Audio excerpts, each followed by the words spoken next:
بسم اللہ الرحمن الرحیم۔ السلام علیکم ورحمۃ اللہ وبرکاتہ۔ معزز سامعین و ناظرین، ایک دفعہ ایک یہودی بچے نے مسجد نبوی شریف میں حضور اکرم صلی اللہ علیہ وسلم کے مبارک چہرے کو دیکھ لیا اور دیکھتے ہی حضور علیہ الصلوۃ والسلام کی زلفوں کا اسیر ہو گیا۔ وہ روز کبھی بکریاں چرانے کے بہانے تو کبھی کسی بہانے گھر سے نکلتا اور مسجد نبوی کے دروازے پر آ کر حضور علیہ الصلوۃ والسلام کے چہرے انور کا دیدار کر کے اپنے عشق کی پیاس بجھا لیا کرتا تھا۔ پھر یوں ہوا کہ ایک عرصہ تک وہ حضور علیہ الصلوۃ والسلام کی زیارت نہ کر سکا اور بیمار ہو گیا، اور اس قدر بیمار ہوا کہ بستر علالت کو اپنا بچھونا بنا لیا۔ اس بچے کے والدین عزیز و اقارب پریشان کہ اسے کیا ہو گیا ہے، یہ تو وہی ہے کہ جس کا چہرہ ہر وقت کھلا رہتا تھا، اب بالکل کانٹے کی طرح سوکھ چکا ہے۔ والدین نے طبیبوں کو بلایا، وہ اس کا علاج کرتے ہیں لیکن کوئی مرض نظر نہیں آتا، انہیں سمجھ نہیں لگتی کہ اس کا مرض کیا ہے۔ وہ بچہ مریض عشق مصطفیٰ تھا۔ پھر وہ شام بھی آ گئی جو اس کی زندگی کی آخری شام تھی۔ بچے نے بہت ہمت جمع کر کے اپنے والد کو بلایا اور بولا، بابا جان، میں آج اس دنیا سے جا رہا ہوں۔ مرنے والے کی آخری خواہش تو دشمن بھی پوری کرتے ہیں، کیا آپ میری آخری خواہش پوری کریں گے؟ اس کے والد نے کہا کہ میرے بیٹے، میرے لال، میرے لخت جگر، تو میری آنکھوں کا تارا ہے، میرے دل کا سہارا ہے۔ آج تو اس دنیا سے جا رہا ہے، یہ کیسے ممکن ہے کہ تیری خواہش پوری نہ کروں؟ بولو کیا خواہش ہے؟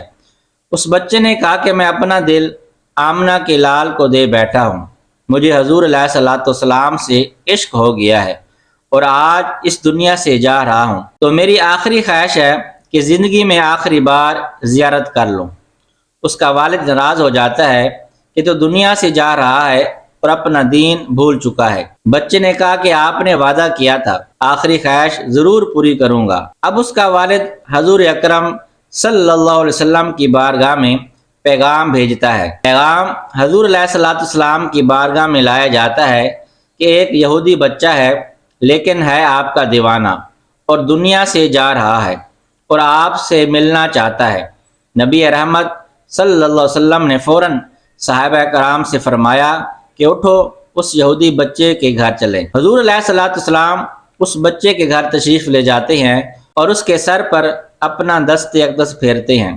اس کا والد بولتا ہے کہ اے میرے بیٹے، دیکھ تیرا پیار آ گیا ہے۔ حضور علیہ الصلوۃ والسلام کو دیکھ کر اس کی جاتی ہوئی روح گویا کہ اپنے محبوب کا نام سن کر واپس آ گئی ہو۔ وہ بچہ حضور علیہ الصلوۃ والسلام سے عرض کرتا ہے کہ میرے پاس کوئی نماز نہیں، کوئی روزہ نہیں، نہ ہی کوئی زکوٰۃ ہے اور نہ ہی میں قرآن کا قاری ہوں، تو کیا میری نجات ممکن ہے؟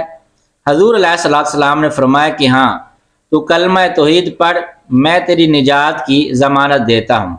وہ حضور علیہ الصلوۃ والسلام کے قدموں میں گرتے ہوئے کلمہ توحید پڑھتا ہے اور جان اللہ رب العزت کے سپرد کر دیتا ہے۔ اب اس کا والد کہتا ہے کہ اس کی میت اہل اسلام کی امانت ہے، اس کی تدفین اہل اسلام کریں گے۔ حضور علیہ الصلوۃ والسلام صحابہ کرام سے فرماتے ہیں کہ اس کو لے چلیں۔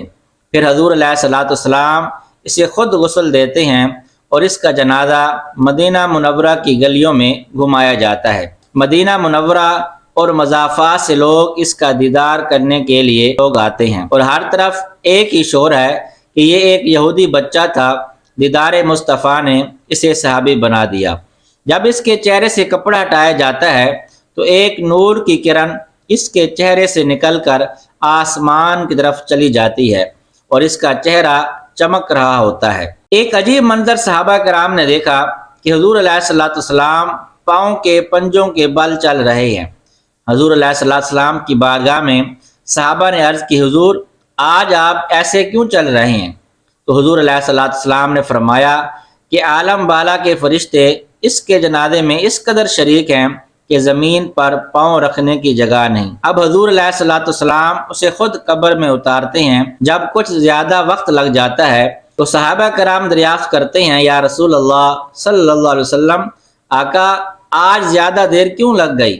تو حضور علیہ الصلوۃ والسلام نے فرمایا کہ دراصل عالم بالا کے فرشتے اور حوریں اس کے چہرے کا دیدار کرنے کے لیے آ رہے تھے، اس لیے زیادہ دیر لگ گئی، اور میرے پسینے کے چند قطرے اس کے چہرے پر گرے ہیں، اب قیامت تک اس کا جسم مہکتا رہے گا۔ ناظرین، اس واقعے سے ہمیں سبق ملتا ہے کہ حضور اکرم صلی اللہ علیہ وسلم صرف مسلمانوں کے لیے رحمت نہیں بلکہ ہر وہ چیز اور ہر مذہب سے تعلق رکھنے والے کے لیے رحمت ہیں۔ اللہ تبارک و تعالی ہمیں حضور علیہ الصلوۃ والسلام کی سچی محبت نصیب فرمائے، آمین۔